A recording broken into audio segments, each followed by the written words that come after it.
All right, ready? Three, two. What's up, everybody? Mark and Sarah back for another episode of Able Today, bringing you all of the best stories and insights in the disability space, resources, and information that you need to know.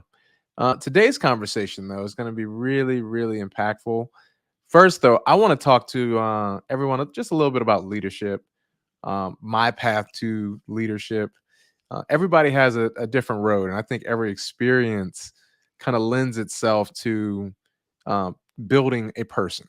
I started off, Sarah, in college, working in restaurants, working up from being a bus boy to a waiter to a bartender to a bar captain. And I remember when the World War II Museum opened in New Orleans, opening that restaurant and eventually becoming the banquet captain just kind of out of necessity.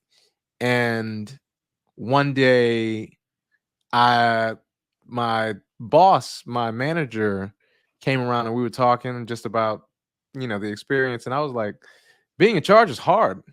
Um, it's hard. It's kind of hard wrangling all these people, and I think I was 19 at the time, and but it taught me that so many of those skills, right? Just being able to talk to people, being able to understand the problem and just look at the problem and maybe not how somebody is addressing a problem to you and come up with a solution and try to figure out how to bring as many people together on an idea to execute on something really started there. And now in every capacity of my life, whether it's CEO of the nonprofit or the corporations or the boards, like I'm always leaning on those experiences that I learned working in restaurants. Really? That's amazing, Mark. I think so much of our young opportunities and those kind of early experiences, I think, kind of shape, how you make decisions, how you lead by example. In fact, we just had this episode where we had two of our fast friends from the U.S. women's wheelchair basketball team on, where we were talking a little bit about how sports, I think, teaches Yeah. leadership. And we talked a little bit about, most people don't realize that I was a college athlete, played D3 soccer, but I wasn't the best player on the team. But I think, working hard, training, traveling, and that commitment that I had with my family to play soccer drove me to want to have a career in a career that makes a difference. And of course, my personal journey into the disability community was through my best friend Casey, and then ultimately leading the National Down Syndrome Society at a time where we were passing able, and then transitioning into identifying other priorities. So much of how I chose to approach that was driven through working in teams. It's amazing how we get to lean on those experiences that we might not even like fully remember, but in those times it's like little things from it just pop into my head and I'm like, okay, hold on, I could do this, I could do that, I I can can, I move. can, I got this idea. Let's do that. and It's just then yeah, and then you layer on working, inside the disability community, and driving consensus and priorities. I know I've shared this with you during some of our retreats and some of our planning around Able Today. But one of the neatest experiences that I actually did twice was we did at NDSS. It was 2017. We did a leadership retreat with the Leadership Institute at Gettysburg around kind of the philosophy of leadership by Abraham Lincoln. And it mm, just reminded me in this episode, kind of as we got into the conversation with this guest, it's that Abraham Lincoln quote: "The best way to predict the future is to create it." And I think that's what we do with Able and Able Today every day, is we're creating something that is changing the trajectory in which people with disabilities can have access to wealth and wealth creation, but we're not taking away anybody's benefits in order to get that. yeah. And to that point, I think we have a team full of leaders, right, that understand what it takes to make this better and make it bigger, right? Focused on solving the problem, and really doing it effectively and bringing as many people to the table as possible. And it's just been great working with this team, and now being able to talk with the leader of the entire team.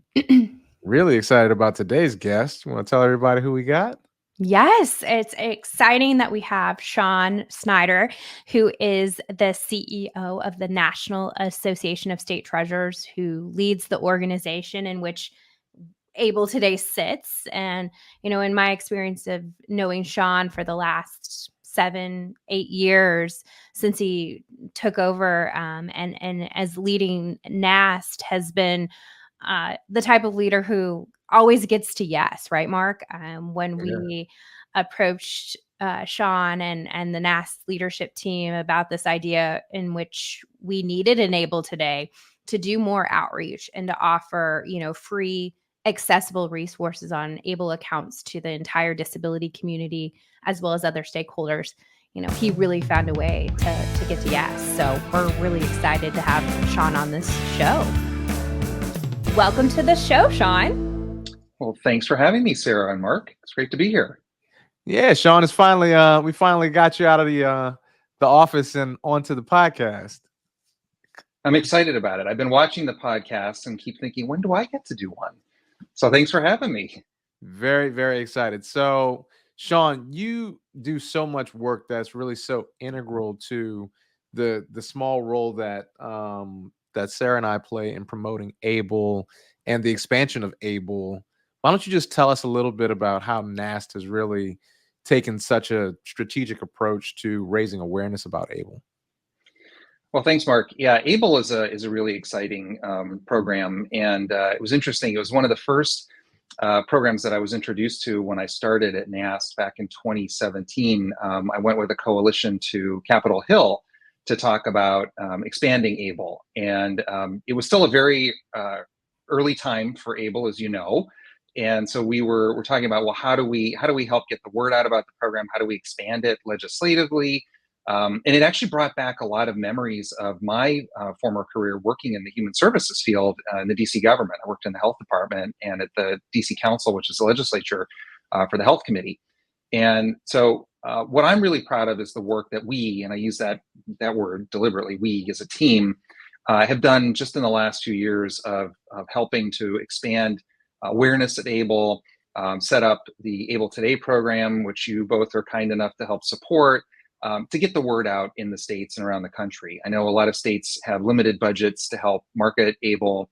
And so thanks to funding we've received, and a big thank you to Wells Fargo, who's been so generous, we've been able to help supplement what the states do with this national campaign that really has an impact at the state level. And so it's just amazing to see how many new accounts have been opened, the dollar amounts that have been saved, because these really have an impact for people. And then just recently, the legislative accomplishment with the ABLE Age Adjustment Act that I'm looking forward to seeing implemented.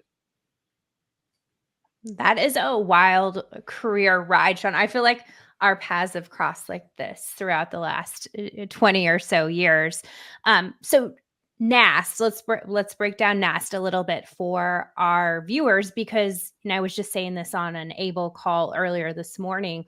The state treasurer community and industry is so pivotally important to the success of ABLE. It was when we initially passed the Stephen Beck Jr. Achieving a Better Life Experience Act in 2014.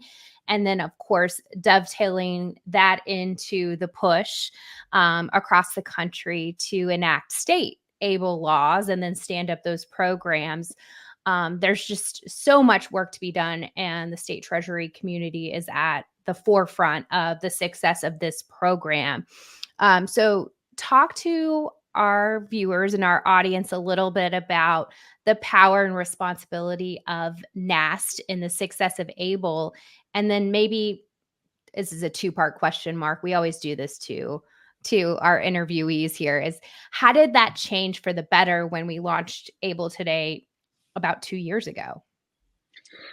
Well, NAST is a really interesting association. For those of you who aren't familiar with it and the work that state treasurers do, it's really important for the country and for the states. Every state has a treasurer or treasurer equivalent, as we call it. Some states have a comptroller or a CFO or whatever the term may be, but there is a chief financial officer essentially in every state, and that person is responsible for, at a high level, managing the state's money wisely. Our members overall, we estimate, manage about $4 trillion of public funds across the country. They employ about 11,000 people in their offices and run a variety of programs. So, day-to-day financial transactions for the state. You can imagine states have a lot of financial transactions. They invest the state's money. They manage unclaimed property, which is helping to get money back to people who have misplaced it. They help run college savings plans, financial literacy, and issue debt, which is basically financing infrastructure. So helping build, schools, hospitals, roads, bridges, you name it. And so a lot of that work kind of happens behind the scenes because, if they do their jobs well, there's generally no press coverage on it. But that's fine because they really are just making sure that the state's money is managed well. But one of the programs they took on around 2014 after the passage of the ABLE Act was the management of ABLE programs, which is not surprising given how our members already manage the college savings plans or 529 plans, as you may have heard them. So this is very familiar territory in terms of managing a program like that. But they took that on about a decade ago or so and have worked since that time to, as you mentioned, Sarah, pass state level laws to implement the programs, because this ABLE is a federal law, but it requires the states to implement it. So in many of the states, they had to pass a state law to implement it, to give the treasurer authority. In many states, there's a tax advantage to it. They had to enact that. And so our members have really spent that time really trying to make sure people are aware of the program, who are eligible for it. For those who have signed up for an account, help them understand what they can spend it on, help them manage their money, whether it's invested, whether it's essentially in a savings or checking-like account. But I think, the National Association of State Treasurers was a great place for this to fall, just because of the credibility and the bully pulpit that treasurers bring to this topic and helping raise awareness around financial literacy issues within their state. And so it's been really enjoyable to watch this program launch, because I wasn't there when college savings plans launched a few decades ago. So it's really exciting to be there for the launch of this and to help it grow. And ABLE Today has just been so tremendous, because we've been able to add resources that we didn't have before within the association. Prior to the launch of ABLE Today, and there were actually two events that occurred almost simultaneously. Before this, we had the ABLE committee, which was part of NAST, and it worked really hard. The members were very active. But about 2 years ago, we were able to get the funding to launch the ABLE Today initiative. At the same time, we launched the Aspen network, which is called the ABLE Savings Plans Network, which is a more formal network or structure within NAST that has governing board committees to launch as well within NAST. So you had those two pieces coming together that I think work very seamlessly and complementary to help NAST and its members get the word out to individuals and states who are eligible and should sign up for an ABLE program. You have the best job, Shaun, and Mark and I, kind of where we sit with supporting ABLE Today and working alongside Aspen and NAST is the intersection of ABLE programs and the disability community. And I don't think, Mark, we could have more fun just promoting ABLE accounts to the disability community and making sure that we're, combining the ABLE programs and the outreach that needs to happen for this program to continue to be successful all across the country. Absolutely. And to that point, it takes good leadership. Shaun, I mean, you referenced this, but NAST has like over 10,000 members in 50 plus states. Talk to us a little bit about your philosophy around leadership and being a CEO, and what it's taken you to be successful in this role. And yeah, I will say the number one thing you need to recognize early on is your there are a lot of people who are really good at their jobs, and the best thing you can do is find the best people and put them to work and leverage relationships. I'm the first to say I don't know everything and I can't do everything. And so what I have found in my career, and particularly here at NAST and working with ABLE, is you really need to build those relationships across the community. And if you've ever worked in the disability community, you know how important. There are just so many groups out there that do good work, but it's really, how do you get to all of them? How do you ask them to be advocates on your behalf for your program? Because they already have relationships throughout these different communities. And so instead of us just going person by person, knocking on doors, standing in front of the grocery store, whatever it might be, it's really building relationships. And I talk about that a lot. Being here in DC, you get to work with and meet people all the time. And I never take my NAST hat off. They talk about work-life balance, and I learned a term recently. It's called work-life integration. So it's the balance piece. Like, I don't turn my email off at 5:30 every night, as some people know very well, because I'll email them, at night, or treasurers who text me, on a Saturday. And so you really just, I'm constantly out there talking to people about our programs, identifying ways that we can work together. So just for example, today I was invited to an event with a cabinet secretary, and what had really nothing to do with NAST. It was for another role that I have, and I was talking to the cabinet secretary and some of the other organizations that were there. And what did I do? Started talking about ABLE, because I love to be an ambassador for our programs. And there are some really significant opportunities that we have by building these now new relationships that I have with these folks, to help get the word out about ABLE. And so I think that, trying to find ways to continuously enhance our relationships with these organizations is important. It actually got to the point where I realized that, on the back of our business cards, there's all this blank space. And I said, wait a minute, when we do our business cards again, let's put all of our outward facing websites. So unclaimed.org, for example, or missingmoney.com, Right. abletoday.org, that way, instead of me just handing my card and saying, I'd like to talk to you about something, I can say, it's right here on the back of the card. So go to that website and then let's have a discussion about it. And that's been really, really exciting. I love that part. When you say I have the best job, I really think I do, because I get to personally believe in everything that our association does and our members do. And it excites me, being out there in the community, depending on whatever topic I'm talking about. It's just exciting to talk about the work that state treasurers and their staff do. Well, Shaun, I can tell you on behalf of the Able Today workers, we are very appreciative of having you at the helm, and honestly, a resource. A lot of times, people in leadership can transform into a quote unquote boss opposed to a leader. And I think that you've always just been a really solid leader that brings people to the middle and together, and tries to build coalitions and not tear things down. And I just appreciate that.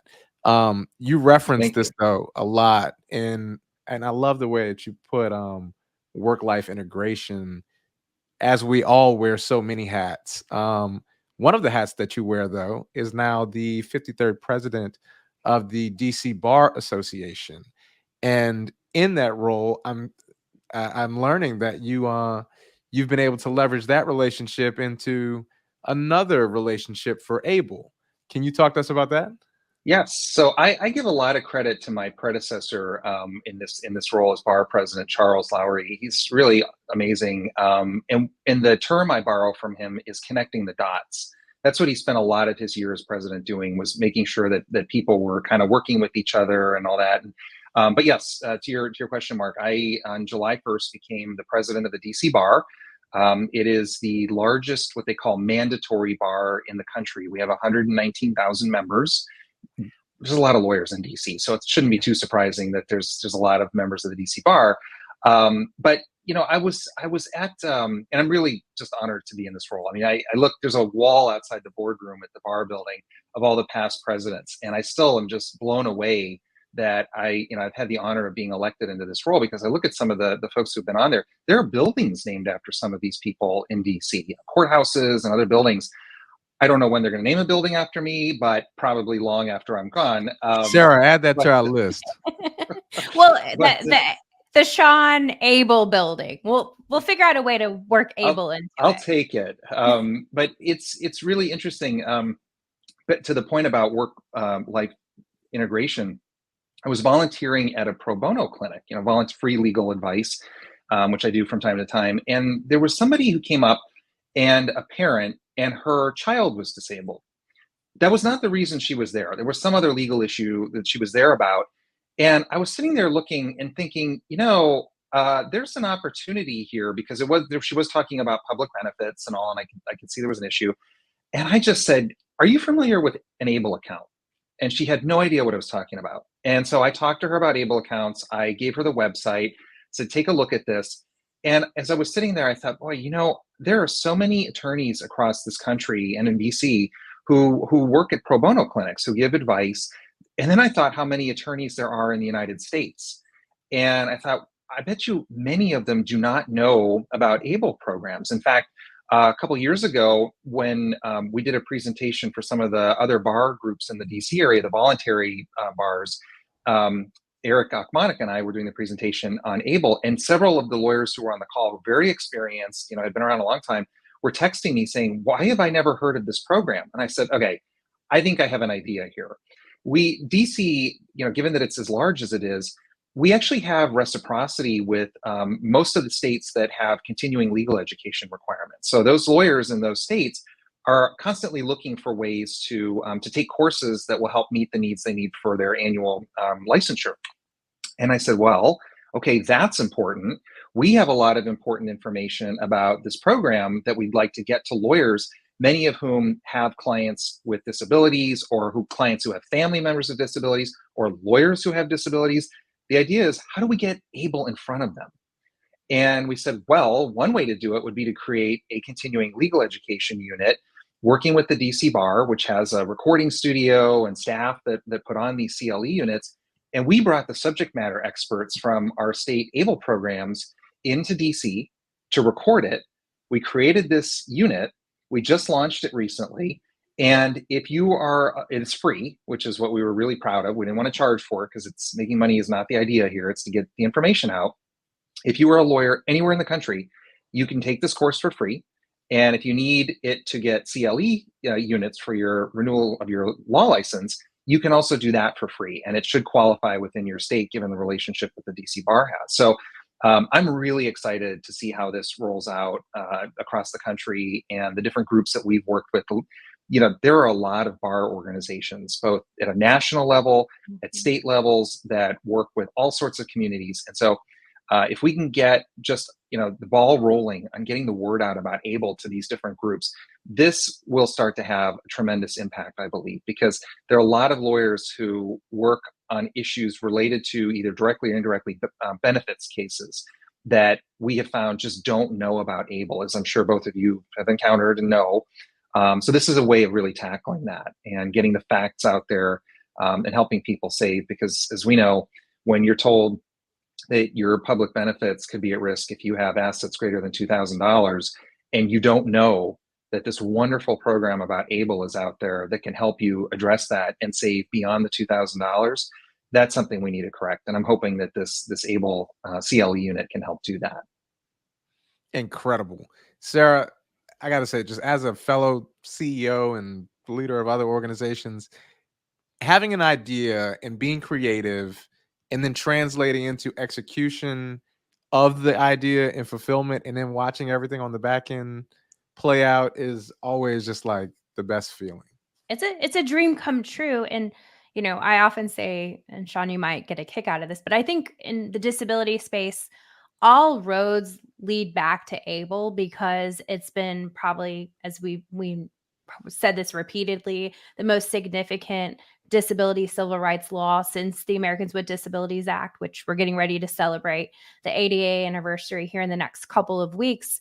But to be able to leverage these public-private partnerships to improve the quality of life for somebody with a disability, I think it's a game changer. And I challenge Mark and I challenge Eric and kind of our ABLE Today and Aspen network, if you will, to look for opportunities to scale and educate the disability community on ABLE. And I think the CLE is a game changer, because somebody who's been in the trenches a long time working with individuals and families, it's the lack of knowing ABLE is a tool in the toolbox, but then there's misinformation. And so the CLE with integrity and having the legal community behind it is certainly going to be a game changer. Well, and I want to be clear, this was a team effort. Mm-hmm. I may have, given birth to the idea a little bit, but it was the team that helped put this in place. I can't give enough credit to Eric and the ABLE administrators who came in, flew into DC or drove into DC, spent the day working on this. Lots and lots of work went into it behind the scenes of editing and whatnot. So it really, and that's the thing I love about it. It's always a team effort. So I give all the credit to them for implementing. It's easy to come in and say, hey, we should do X, Y, or Z, but it's the hard job is getting it done. And they did that. No, wow. Spoken like a true leader, right, Mark? Got to give credit where credit's due. Shaun, one of the things we always hear about on our podcast is a personal connection that many of our guests have with ABLE accounts, be it family, friends, or colleagues. And I know you probably wear your ABLE t-shirt quite, just as much as Mark and I do. But do you have a connection like this or something you want to share with our listeners? Oh yeah, my background, I actually spent a lot of time in the human services field. When I left law school, I went to work at the DC Council, and my boss was the chair of the health committee. And so we were constantly dealing with issues around health and disabilities and you name it at the legislative level. But then I went to the federal government for about a year and a half. But then when I came back, I was at the DC Health Department. And you can imagine in the District of Columbia, a city of about almost 700,000 people now, the health department is very active. We have a lot of different agencies within the DC government that deal with human services issues. I actually ran the DC Addiction Agency for about a year.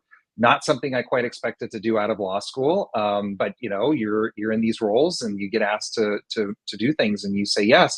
And it was just a wonderful collaboration, not only within the government, we worked with the different agencies that touched on these topics, but all of the community providers and advocates that were on the non-government side that we worked with every day. I mean, we couldn't do the work without them. We had contracts and grants with so many community-based providers just in DC alone to get this work done.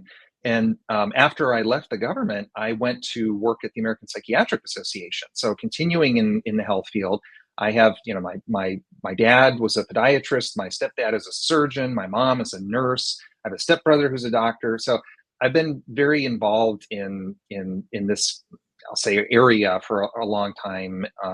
And I think that, that's sort of put me on a course of wanting to make sure, and working in public sector, making sure that whatever I do with my time on this world is benefiting others, because it's just very satisfying, and you want to at the end of it say, did I do good for people?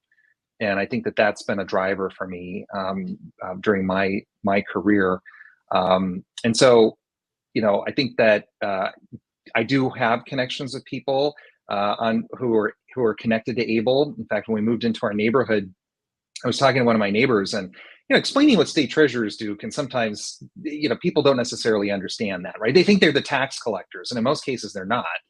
They manage the money, they don't collect it. But I thought, let me just throw this out there. And I mentioned ABLE, and he said, "Oh, I know ABLE. My son has an ABLE account." I thought, wow, okay, good. So this is a good point of discussion. And I have friends who are retired military who cannot yet take advantage of ABLE, but once ABLE age adjustment goes into effect, will be able to. In fact, just yesterday, I was in the car talking to a friend of mine about it, who's very savvy about tax issues and legal issues. He's another lawyer who was in the military, and talked to him about opening an account when ABLE age adjustment takes effect. So there are definitely people I know who not only can take advantage of it, but when I do my work, thinking about how it will benefit them as well, and how that really means something to me. And there's a personal connection as well. Talk about work-life integration. Work-life integration. I'm writing this one down. I'm going to start utilizing that every day. I'm putting that on my wall somewhere. Scratch out balance and put integration underneath it. I didn't invent it. I saw it on LinkedIn, and it's stuck up here, and I'm using it because their balance wasn't quite there. But if you love what you do, you can integrate it pretty well. Yeah, I really appreciate that. And And like you, like ABLE is so now I think intertwined in all of what I do. I like I have multiple friends, family, and touch points and connections with ABLE accounts. Um, so yeah, that's what makes it worth it, right?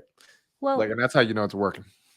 and I appreciate you, Shaun, being the type of leader CEO that doesn't necessarily shut their phone off at 5 o'clock.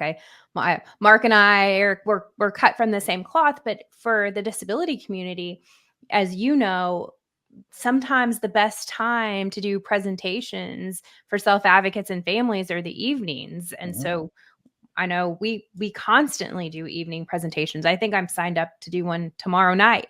And when organizations ask, it's just something that we're happy to raise our hand and pitch in and help meet them where they are. Oh, definitely. When I was in the government, it was not a 9 to 5 job. I was at community meetings all the time, talking about different issues. Talking about the budget and how it impacts people. So no, I get it. It's worthwhile, I think, given what we do. Yeah, and at 2 o'clock in the morning, I had to send that email. I had to get it out.